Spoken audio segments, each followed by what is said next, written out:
Tu le crois, j'ai un bug sur le titre de ma BD. Mais ça, c'est très mauvais. Comment s'appelle mon tome 1? Vent lointain. Ouf. Hello Vesper, c'est Margot Motin, illustratrice, autrice de BD, et aujourd'hui je viens répondre à vos questions.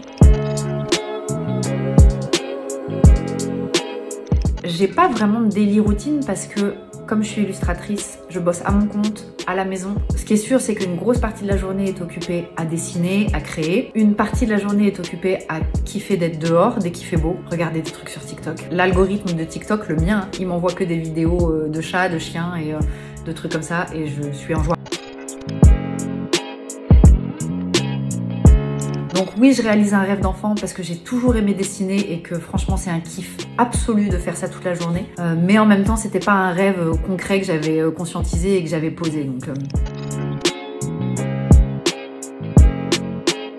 avec ma sœur, on avait recouvert 2 murs sur 4, je crois, de pages du L. On avait découpé toutes les images en noir et blanc avec les mannequins de l'époque, Cindy Crawford, Kate Moss et compagnie et compagnie. C'était hyper beau, c'était artistique. Il y en a plein que j'adore parmi mes illustrations, mais en général, la dernière que je viens de faire et dont je suis contente, elle efface les autres. Et là, ça fait 2 jours que je bosse sur une série de 3 portraits de nanas d'Instagram auxquels je suis abonnée et dont j'adore l'univers esthétique. Et je suis en train de les dessiner là en ce moment et je me prends un kiff et je me régale. Donc je crois que ça va être ceux-là mes nouveaux dessins préférés. Je me pose pas la question parce que j'ai une tendance à travailler très... une façon de travailler très en solitaire. La personne avec qui je collabore le plus, c'est mon amoureux et mon pote de boulot et mon co-auteur Paco. Il y a des gens que j'aimerais rencontrer, avec qui j'aimerais faire des trucs en fait. Genre Miyazaki, mais j'aimerais trop me promener en forêt avec lui et qu'on parle la même langue dans un monde idéal et qu'on puisse avoir nos meilleures conversations, qu'il me partage son univers onirique, mais ça je kifferais de ouf. Ça a été au tout début de ma carrière, quand j'ai décidé de devenir illustratrice et que j'ai commencé à démarcher des rédactions de magazines pour pouvoir commencer à illustrer des articles de presse. J'avais démarché un magazine qui s'appelait Mutine à l'époque, qui était un magazine pour ados, que j'adorais, que je trouvais vraiment insolent, élégant, fun, le jour où j'ai déposé mon CV, et une lettre de motivation qui disait en substance je vous préviens, je vais camper en bas des bureaux et si vous ne me répondez pas pour me donner un boulot, je vous enverrai des boules puantes tous les jours dans vos locaux. Et genre, moi j'avais peur. Elle sonne, elle laisse son carton et elle se barre en courant. Et je me rappelle que je suis descendue et le temps que je m'asseye sur un banc pour reprendre mon souffle, quasiment à ce moment-là, les nanas de la rédaction m'ont appelé pour qu'on se rencontre. Ça s'est fait tellement immédiatement et tellement dans des belles conditions. Et ça a été tellement le début de ma carrière d'illustratrice. C'est mon meilleur souvenir professionnel. S'il y en a une que je kiffe d'écouter en ce moment, j'ai découvert 1000 ans après tout le monde Fleetwood Mac, mais quand je dis 1000 ans, c'est que je crois même personne qui écoute Fleetwood Mac aujourd'hui. Et donc je mets ça à fond dans la voiture, sur les routes de campagne, c'est tellement vintage comme vie, et je suis contente, cheveux au vent, et voilà, Fleetwood Mac à fond.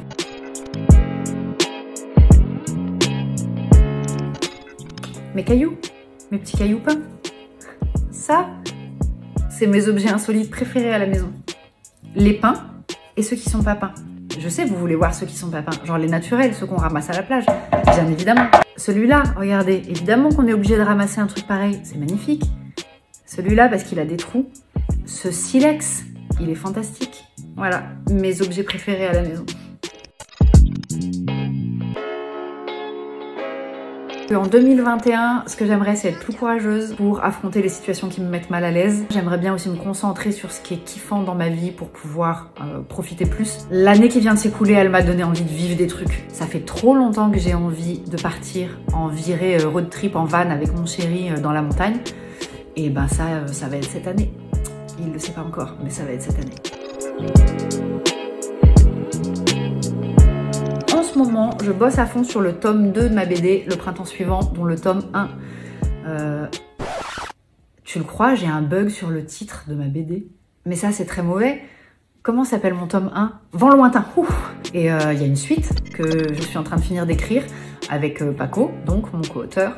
C'est le projet qui va me tenir dans les 2 années qui viennent là, qui va prendre le plus de mon temps. Et après, j'ai d'autres envies, d'autres trucs, mais ce sera pour un petit peu plus tard parce qu'un projet BD, ça prend beaucoup de temps. Je fais les images, je fais l'histoire, je fais les textes, je fais les dialogues, voilà, il y a tout à faire, ça prend beaucoup de temps. Je n'ai pas un tempérament très militant, mais j'ai beaucoup d'admiration et beaucoup d'élan envers la nature, les animaux, etc. Et j'ai beaucoup d'admiration pour les gens qui font des choses dans ce domaine-là. Je soutiens à côté de chez moi une association de sauvegarde des animaux sauvages qui en fait recueille tous les animaux blessés, mais ça va de l'écureuil au vautour, qui s'occupe de les soigner, de les remettre sur pied et puis ensuite de les relâcher en liberté. Ça, j'adore, je suis très fan de ces initiatives-là. Voilà. La cause nature et animale, quand c'est géré de cette façon-là, j'adore ça. Et c'est quelque chose qui me tient vachement à cœur. Prenez soin de vous. Prenez soin de vous, apportez-vous de la joie, faites des choses qui vous mettent en joie, qui vous amusent, qui vous font du bien. Cherchez-les ces choses-là, cherchez-les, trouvez-les et faites-les un peu tous les jours pour pouvoir kiffer, pour pouvoir vous sentir bien, pour être dans la joie. Voilà. Merci Vesper, merci tout le monde. Je vous fais des bisous, je vous fais plein de bisous. Bonne journée, à bientôt.